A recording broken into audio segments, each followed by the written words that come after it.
Bon, je sors de là, je viens après 2 semaines d'absence et il y a un truc qui m'attend comme ça. Le travail de moins 3 mois qui m'attend.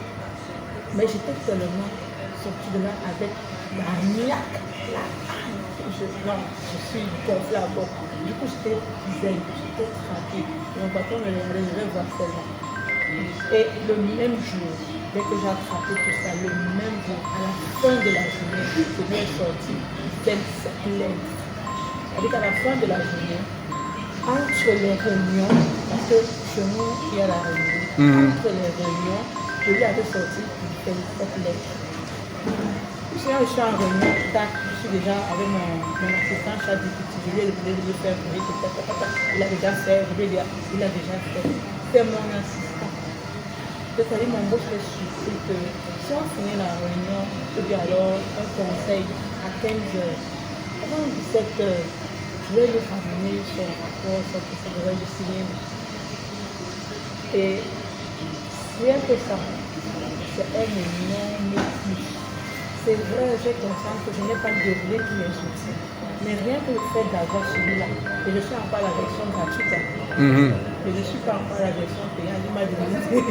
Parce que quand vous voulez objet, effectivement, vous devez les payer. Mais je n'ai pas encore payé, mais c'est un réel assistant. Alors je viens ici aujourd'hui pour justement essayer de m'approprier des outils qui sont spécifiques à la fonction RH. Parce qu'au sortir d'ici, je sais que ce ne sera pas que ChatGPT, ce sera autre chose parce que dans les ressources humaines, on a plusieurs antichambres. Je veux pouvoir le faire aussi aisément que les tâches administratives. Donc, je ne connais pas vos parcours, vos profils, mais je vois bien que tout le monde est plus jeune que moi ici. Alors, si je me suis mise à l'école aujourd'hui, je crois pas vous apprendre. Elle a ton profil. Ça me parle beaucoup. C'est ça. Comme tant que j'écoutais un témoignage pareil. Ouais. Effectivement, je suis au Ghana. Ça me parle. Quand elle venait de samedi là, c'était pour me cafouiller. Hein. Mais on est devenus tellement amis que là. Et c'est les enfants. Hein. Elle a un autre là, Yvan là. Celui-là, c'est un acteur. Ouh, voilà. Ces enfants le samedi, il m'avait catapulté. Et quand le moment vient dimanche, me dit que monsieur de ta manière, il dit que madame, asseyez-vous seulement voir ce qui est faisable. Je dis vraiment, je suis ravi. On a beaucoup de cas comme ça. On a beaucoup de cas comme ça qui sont venus essayer avec l'IA. Beaucoup. Beaucoup. Depuis que j'ai commencé cette aventure, je me demande même si c'est moi, parce que tous les jours, samedi, dimanche, et puis bon, voilà. Voici l'autre qui est venu, ça fait une semaine, et là voici. Zema n'a pas fini votre témoignage, madame Sophie. Elle a compris un peu, mais elle n'a pas fini. Elle n'a pas fini. J'espère que avec la suite des débats, on va seulement... On dit madame Irène et madame Tobi, c'est que l'intelligence artificielle a son côté positif, mais également son côté négatif. Yeah. Si vous prenez l'IA pour aller en entreprise faire le copier-coller, c'est ça qu'on va vous virer. Là, ça ne manque pas. Hein. Vous voyez, si le boss est fuité là, sur deux correspondants, il va dire que mais là, celle-ci me prend pour qui là? Il va dégager. Mais quand vous prenez ça de façon objective, en disant ok, c'est vous qui contrôlez l'IA, il y a des choses que vous allez dégainer comme elle là. Vous voyez, en une journée, elle sort 22 lettres qu'elle avait stockées. Parce qu'elle a utilisé au cours de la formation que Madame Sophie utilise ça de façon indirecte parce que vous êtes d'abord intelligente. L'un des éléments de ma formation, c'est vous faire prendre conscience de votre potentiel. L'un des éléments de ma formation, quand je vous prends Irène pour la formation comme elle a, c'est d'abord vous faire prendre conscience de votre potentiel. Et maintenant, comment vous exploitez votre potentiel avec l'IA? C'est là où on travaille. Donc elle, là, on est en route. D'ici 2 mois, la prochaine formation, elle va venir témoigner comme ça peut faire. Si vous faites cela, c'est que les débits, on va approfondir. Donc il y a le côté éthique. Si vous prenez ça comme copier-coller, vraiment on vous vit. Mais si vous prenez de façon intelligente, parce que vous êtes intelligente, je vous assure qu'un matin, quand on va dire que DG d'Avance Cameroun là, nous sommes venus m'aider derrière, j'applaudis. Ou bien quand on va dire que Attendez, quand on va dire que super dans la médecine tropicale, on est en train de travailler son brand pour qu'elle soit le mentor de la médecine tropicale. Tu ne prends pas l'IA pour être comme tu étais. Non. Il faut de la valeur ajoutée. Si tu viens étudier à part d'être comme tu étais, est-ce que tu n'as rien compris? C'est que moi là, j'ai raté. Quand tu prends l'IA, c'est pour être 3 fois ce que tu étais. Il faut regarder grand. Parce qu'il va te libérer les choses, libérer les choses là, les tâches. Maintenant, quand tu vas rentrer, le temps que tu as dégagé là, qu'est-ce qu'on en fait?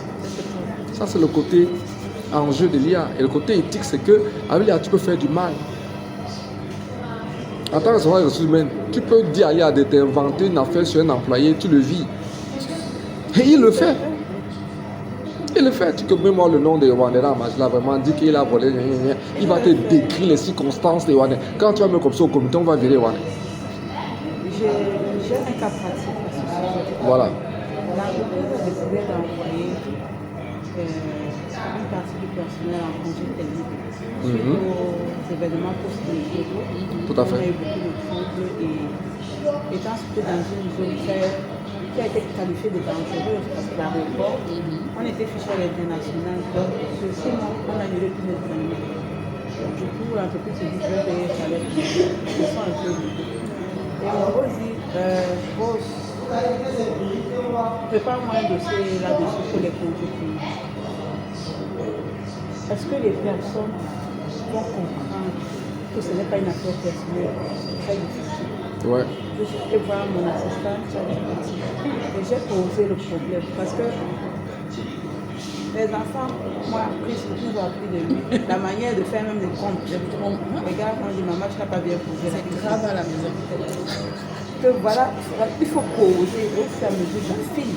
Plus tu es précis et adapté, contextualisé, plus tu ressens de manière plus adaptée.